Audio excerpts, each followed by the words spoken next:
नमस्कार मित्रों। ऑपरेशन सिंदूर जब चल रहा था देश में, तो केवल एक मोर्चे पर लड़ाई नहीं हो रहा था, लड़ाई हो रहा था 3.5 मोर्चों पर। अब तक तो हम 2.5 मोर्चा कहते आ रहे थे, लेकिन अब यह 2.5 मोर्चा 3 मोर्चा हो चुका है। जब ऑपरेशन सिंदूर चल रहा था तो एक मोर्चा था पाकिस्तान, एक मोर्चा था चीन और एक मोर्चा था तुर्की। तो 3 मोर्चों पर लड़ाई हो रहा था, क्योंकि पाकिस्तान से जब युद्ध होता है तो पाकिस्तान को जो साथ देने वाले देश होते हैं, पाकिस्तान का 80% हथियार जो सैन्य सामग्री होता है वह चीन से आता है और 20% तुर्की से आता है। अमेरिका उसे कोई हथियार देता है, फाइटर प्लेन देता है। अमेरिका से भी पाकिस्तान को आर्म्स मिलता है, लेकिन वह एक बार दे देता है, बस बात ख़त्म। तो अमेरिका का अपना एक अलग नीति है, ना वह किसी का मित्र है ना वह किसी का शत्रु। लेकिन जहाँ तक चीन और तुर्की का प्रश्न है, तो चीन और तुर्की पाकिस्तान का मित्र है, और जब भी भारत पाकिस्तान में युद्ध होता है तो चीन और तुर्की खुल करके पाकिस्तान का साथ देता है।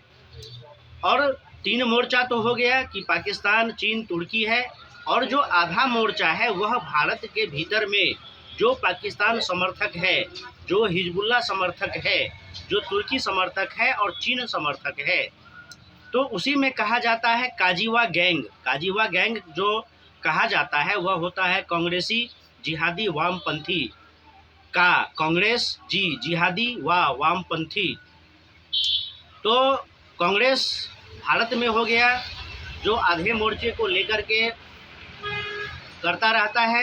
फिर चाइना हो गया, तो जो यहाँ पर वामपंथी है भारत में वह चीन को अपना बाप मानता है, और उसके बाद तुर्की, तो पाकिस्तान तुर्की को अपना बाप मानता है।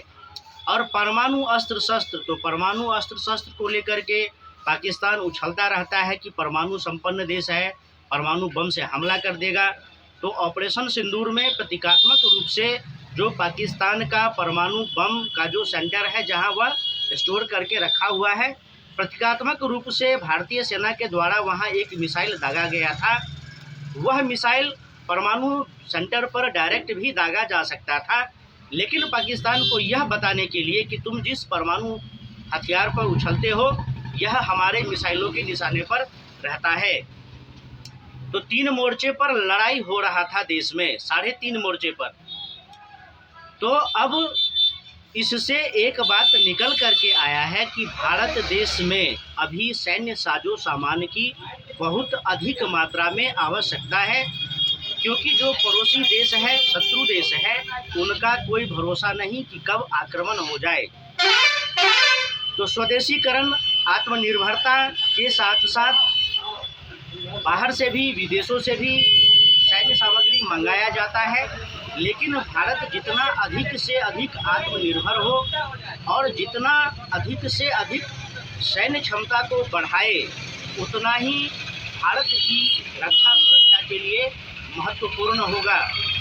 अभी भारत को और शक्तिशाली होना है, चाहे सामरिक रूप से हो चाहे आर्थिक रूप से हो, भारत को बहुत आगे जाना है, और यह सब चलता ही रहेगा। तो ऐसे में है कि भारत के देश के जनता को भी सोचना चाहिए। जो ऐसे बुद्धिजीवी पत्रकार होते हैं जो गलत समय पर सरकार से प्रश्न पूछते हैं, तो वह युद्ध के पहले भी प्रश्न पूछ सकते हैं, युद्ध के बाद भी प्रश्न पूछ सकते हैं, लेकिन एट ए टाइम जब युद्ध हो रहा होता है तब कोई बुद्धिजीवी पत्रकार सरकार की खिंचाई करता है, उल्टे सीधे सवाल पूछता है, और पाकिस्तान चीन के समर्थन में तर्क कुतर्क गढ़ता रहता है। यह सब भी चिंता का विषय है। और देश में जो आधा मोर्चा है उसमें यह ऐसे बुद्धिजीवी पत्रकार जो सरकार का केवल विरोध ही करते हैं वह भी आते हैं। जो कोई पत्रकार है, कोई बुद्धिजीवी है। तो अभी भारत देश को बहुत आगे जाना है, तरक्की करना है, आर्थिक सामरिक रूप से भारत को मजबूत होना है।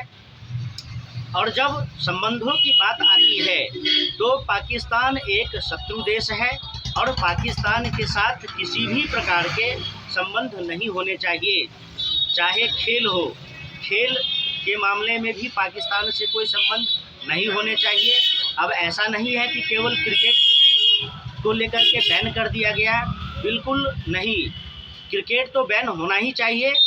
और जो आगे ओलंपिक में पाकिस्तानी हॉकी टीम को भारत में बुलाने का प्रयास हो रहा है, वह नहीं होना चाहिए। भारतीय सत्ता शासन को समझ में आना चाहिए कि पाकिस्तान एक शत्रु देश है।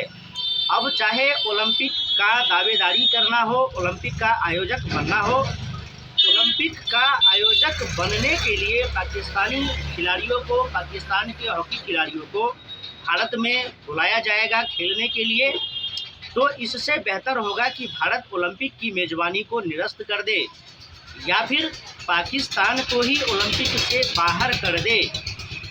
पाकिस्तान को ओलंपिक से बाहर किया जा सकता है अगर भारतीय कूटनीतिक प्रयास किए जाते हैं, क्योंकि संबंध नहीं तो किसी भी मामले में नहीं। केवल पानी रोक देने से, बॉलीवुड के कलाकारों को रोक देने से काम नहीं चलेगा। पाकिस्तान के खिलाड़ियों को भी रोकना होगा।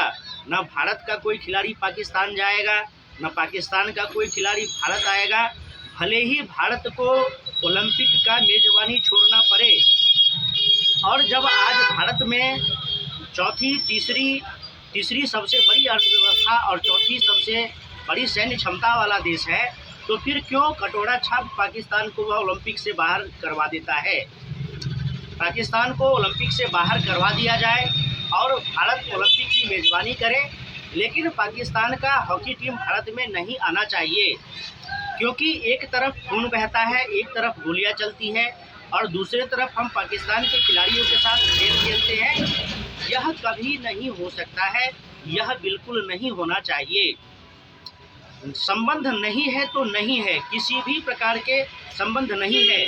फिर अगर पाकिस्तान का हॉकी टीम आकर के भारत में खेलता है तो वही बात हो गई कि हम घाव झेलते रहे, हम मार झेलते रहे और सब कुछ भूलते रहे और मित्रों के साथ खेलते रहे। क्योंकि जैसे ही हॉकी टीम आएगा पाकिस्तान का भारत में, खेल शुरू होगा, फिर माहौल को नॉर्मलाइज करने का प्रयास किया जाएगा और फिर पाकिस्तान वही काम करेगा। तो ऐसा नहीं होना चाहिए, क्योंकि जो हमारे देश में सैनिक शहीद होते हैं, जिन के लोग मारे गए आतंकवादी हमलों में, फिर उनको क्या जवाब दिया जाएगा। तो इसलिए कोई भी संबंध नहीं होने चाहिए पाकिस्तान के साथ। और पाकिस्तान, चीन, तुर्की, इस सब को ध्यान में रखते हुए भारत को अपनी अगली तैयारी करनी चाहिए।